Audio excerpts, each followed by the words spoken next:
और सतपाल जांबा यहाँ से एमएलए बनेगा पक्का। आज तो सतपाल जांबा की लहर चल रही है। ये बनेगा युवा बनेगा। हाँ बीजेपी ने वोट देंगे। बीजेपी ने देंगे माल जो वोट उधार बीजेपी की है। मैं सतपाल जांबा जी को टिकट मिलने के से बहुत खुश हूँ। सतपाल जांबा एक सामाजिक आदमी है और इसने मतलब कोई राजनीति की उससे नहीं आया, ये तो एक समाज सेवा करने के लिए यहाँ पर है। वो इनको बहुत चाहते हैं। इन्होंने गांव-गांव के अंदर यहाँ पर स्वच्छता अभियान, जो माननीय प्रधानमंत्री जी का एक जो है जिसे विशेष लगाव है कि पूरा देश स्वच्छ होना चाहिए, वो मुहिम इन्होंने यहाँ पर छेड़ रखी है। तो मुझे पूरा विश्वास है कि यहाँ पर लोगों का इनका बहुत आशीर्वाद मिलेगा। जितने वोटों से मैं जीता था उससे भी अधिक वोटों से यहाँ से सतपाल जांबा जी यहाँ से जीतेंगे। पार्टी के जो अन्य नेता टिकट के दावेदार थे और आज बगावत कर गए हैं, तो वो भी तो एक चुनौती रहेगी। देखिए ये जो है हम चाहते थे कि वो सारे नेता जो है पार्टी में रहते, लेकिन ये स्वाभाविक होता है कई बार जो है, और पुंडरी में खासकर ये चलन है कि यहाँ पर जो है कई बार जो है लोग बहुत से नेता हैं, बहुत से गुट हैं, कई बार जो इस तरह का हो जाता है। लेकिन जनता जो है, जनता का विश्वास वो आज भारतीय जनता पार्टी के साथ है, हमारे माननीय मुख्यमंत्री नायब सैनी जी के साथ है, माननीय प्रधानमंत्री नरेंद्र मोदी जी के साथ है, और यहाँ जनता का मुझे भी बहुत आशीर्वाद प्राप्त है।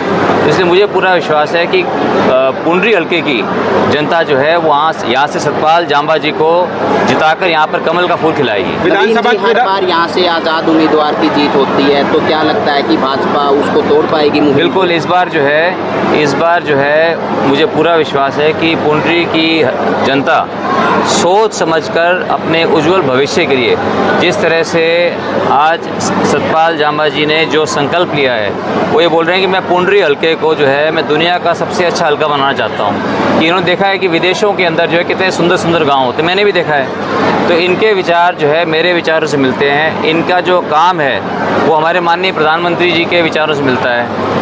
हमारे माननीय मुख्यमंत्री नायब सैनी जी वो इनको छोटा भाई मानते हैं। तो इसलिए हम सारे के सारे मिलकर हम पुंडरी हल्के के लिए काम करेंगे। तो इसलिए ज़रूर मुझे पूरा विश्वास है कि लोगों का आशीर्वाद भारतीय जनता पार्टी को मिलेगा। पूरे प्रदेश के अंदर बीजेपी को कहाँ देखते हैं विधानसभा चुनाव में आप? मुझे स्पष्ट दिखाई दे रहा है कि जिस तरह से टिकटों का वितरण हुआ है कि भारतीय जनता पार्टी की तीसरी बार यहाँ पर सरकार बनने वाली है और दूसरी बार हमारे नायब सैनी जी मुख्यमंत्री बनने वाले हैं। टिकट मिलने के बाद कई बीजेपी जो खास वर्कर थे, जो पुराने वर्कर थे, वो बगावत पर उतर आए हैं या दूसरी पार्टियों में शामिल हो रहे हैं, उनको कहीं बनाने का प्रयास करेगी बीजेपी? बिल्कुल हम उनको सबको जो है वो सब हमारे परिवार के सदस्य हैं, हम सबको जो है पार्टी बनाने का प्रयास करेगी और मुझे पूरा विश्वास है कि बहुत से उसके अंदर वापस पार्टी में आकर के पार्टी के लिए काम करेंगे। हल्के की जनता से क्या अपील रहेगी? मैं हल्के की जनता से मैं यही अपील करूंगा कि पूरे कुरुक्षेत्र संसदीय क्षेत्र के अंदर 9 के 9 विधानसभा के अंदर और 9 के 9 जो है कमल के फूल वहाँ पर खिलाएं। उससे मेरी ताकत बढ़ेगी, नायब सैनी जी की ताकत बढ़ेगी, क्योंकि माननीय नायब सैनी जी भी कुरुक्षेत्र संसदीय क्षेत्र से वो सांसद भी रहे हैं। अब वो जो है उन्होंने लाडवा चुना है। नायब सैनी जी कहीं से भी चुनाव लड़ सकते थे, वो पुंडरी से भी लड़ सकते थे, कैथल से भी लड़ सकते थे, चाहे कहीं से भी हरियाणा में लड़ सकते थे, लेकिन उन्होंने लाडवा को चुना। इसके लिए लाडवा की जनता बहुत ही उत्साहित है और हम सब बहुत उत्साहित हैं कि अब जो है सीएम कुरुक्षेत्र डिस्ट्रिक्ट से होंगे। इससे बहुत यहाँ पर विकास होगा, बहुत यहाँ पर काम होगा, हर वर्ग के लिए काम होगा। इसलिए मुझे पूरा विश्वास है कि हरियाणा के अंदर तीसरी बार भारतीय जनता पार्टी की सरकार बनने वाली है, क्योंकि हरियाणा के लोग जानते हैं कि केंद्र के अंदर भारतीय जनता पार्टी गठबंधन की सरकार है, जिसका नरेंद्र मोदी जी नेतृत्व कर रहे हैं। और ये डबल इंजन की सरकार जो है ये इसके कारण यहाँ हरियाणा के अंदर बहुत विकास होगा। और माननीय प्रधानमंत्री नरेंद्र मोदी जी का भी हरियाणा से विशेष लगाव है, क्योंकि उन्होंने बहुत समय हरियाणा के अंदर बिताया है। वो हरियाणा के एक एक विधानसभा हल्के के अंदर गए हुए हैं, रहे हुए हैं। और इसीलिए 14 तारीख को ये भी हमारे लिए बहुत सौभाग्य की बात है, 14 तारीख को माननीय प्रधानमंत्री जी कुरुक्षेत्र में आ रहे हैं 2 बजे। तो मैं आपके माध्यम से सभी को मैं निमंत्रण भी देना चाहूँगा कि आप आकर के आप उनके विचारों को सुनें। निधि मोहन, जिला सचिव महिला मोर्चा भाजपा कैथल। तो मैम सतपाल जांबा जी नामांकन कर रहे हैं, तो क्या कहना चाहेंगे? जी, इस बात की हमें बहुत ही खुशी है। देखो हम सभी कमल के फूल के साथ जुड़े हैं, बीजेपी पार्टी से जुड़े हैं, मोदी जी के साथ जुड़े हैं, तो हमें उन्होंने जिसको भी टिकट दिया हमें उसका सम्मान करना चाहिए। और सतपाल जांबा जी कितने महीनों से पुंडरी हल्के के लिए, गाँव के लिए बहुत कुछ कर रहे हैं, चाहे वो स्वच्छता का अभियान या पर्यावरण से रिलेटेड अभियान हो, तो हमें उस चीज़ के लिए उनका साथ देना चाहिए और जोर शोर से साथ देना चाहिए। क्या लगता है मैम, कुंडली हल्के से कमल खिल पाएगा? हाँ जी, लगता है। देखो सब लोग उनके साथ खड़े तो हैं और बहुत जोर शोर के साथ पब्लिक उनका साथ दे रही है, तो हमें पूरी उम्मीद है कि कुंडली हल्के में कमल का फूल खिला पाएंगे। सर, सतपाल जांबा जी एक समाज सेवी आदमी है और ये धरातल से जुड़ा हुआ है। इन्होंने 6 महीने से लगातार सफाई अभियान जो चलाया, 54 के 54 गांवों में सफाई करने का जो बीड़ा उठाया, पूरे हलके में हर घर में हर क्षेत्र में इनका एक नाम एक पहचान होगी है। और धरातल के सर्वे के अनुसार भी सतपाल जांबा सबसे आगे रहे हैं और ये धरातल पे सेवाएं कर। अब की बार कुंडली हल्के में कमल खिल पाएगा?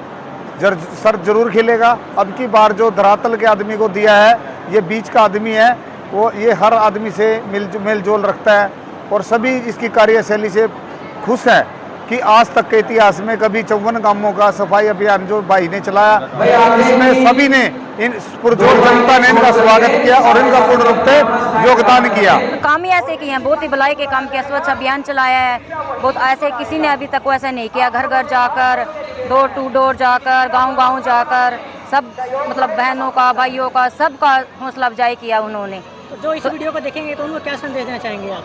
उनको संदेश देना चाहेंगे कि सब भाई बहनें मिलकर श्री सतपाल जांबा जी को वोट दें और अपना साथ उनके साथ सदा बनाए रखें। सर, मैं विजेंद्र महला, मैं भारतीय जनता पार्टी के किसान मोर्चे में जिला सचिव हूँ और लगातार दूसरी बार मेरे को पार्टी ने पद दिया है। देखिए, आज भारतीय जनता पार्टी का नामांकन पत्र है दर्ज, सतपाल जांबा जी हमारे कैंडिडेट है भारतीय जनता पार्टी के। भारतीय जनता पार्टी ने कमल का फूल दे के भेजा है, तो आज अपना वो नामांकन करने के लिए जा रहे हैं और कार्यकर्ताओं में जोश है और भारतीय जनता पार्टी की दूसरी बार सरकार बनने जा रही है और अपने हर दिल अजीज लोकप्रिय मुख्यमंत्री श्री नायब सैनी की तीसरी बार भारतीय जनता पार्टी के मुख्यमंत्री से बनने जा रहे हैं। जो मोदी जी ने सतपाल जांबा को आशीर्वाद देके कमल का फूल देके भेजा है, इसको कामयाब बनाएंगे और कार्यकर्ता विकास का। हल्के से कमल खिल पाएगा? हाँ बिल्कुल, कुंडली हल्के से कमल खिलेगा, 90 की 90 विधानसभा में कमल खिलेगा और हम विकास के नाम पे वोट मांगेंगे और विकास के नाम पे लोग वोट दे रहे हैं। और लोगों ने 70 साल की राजनीति में अब जो ये स्वर्णिम जो ये अपना समय आया है, 10 साल से भारतीय जनता पार्टी का इतिहास रहा है, इसमें सभी वर्ग खुश है, गरीब वर्ग खुश है, किसान खुश है, मजदूर खुश है, व्यापारी खुश है। तो सड़कें बढ़िया बन गई हैं, हॉस्पिटल बन गए हैं, तो किसान खुश है, रेट बढ़ रहे हैं फसलों के और फसल का बीमा योजना जो सरकार ने चलाई हुई है और जो इम्प्लीमेंट है जो जिम्मेदारों को मिल रहे हैं, तो सभी भारतीय जनता पार्टी तीसरी बार बनने जा रही है।